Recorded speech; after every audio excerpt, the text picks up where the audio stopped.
2 रकात नमाज ईद उल अज़हा 7 वाजिब ज़ायद 6 तकबीरों के, या पंजाब में सबना तकबीरा के कहा जाता है।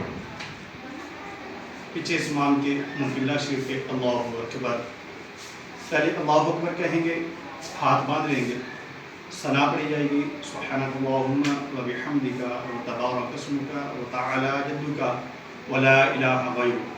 फिर इमाम अल्लाहु अकबर कहेगा, अल्लाहु अकबर कह के हाथ छोड़ेंगे, फिर अल्लाहु अकबर कह के फिर हाथ छोड़ देंगे, अल्लाहु अकबर कह के हाथ बांध लेंगे, फिर इमाम किरात करेगा और इमाम सूरत मिलाएगा।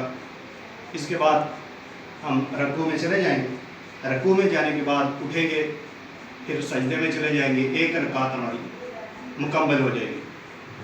उसके बाद दूसरी रकात में इमाम उठेगा, पहले किरात होगी, सूरत मिलाएगा और उसके बाद अल्लाहु अकबर कहेगा, तो हमने हाथ कानों को लगाने हैं, छोड़ देने हैं एक दफ़ा, फिर अल्लाहु अकबर कह के दूसरी दफ़ा, फिर अल्लाहु अकबर कह के तीसरी दफ़ा भी हाथ हम छोड़ देंगे, बांधेंगे नहीं। चौथी दफ़ा अल्लाहु अकबर कहेगा तो रकू में चले जाएंगे और उसके बाद सजदा होगा, सजदे के बाद तशहुद और उसके बाद सलाम किया जाएगा। ये हमारा नमाज ईद उल अज़हा पढ़ने का तरीक़ेकार है।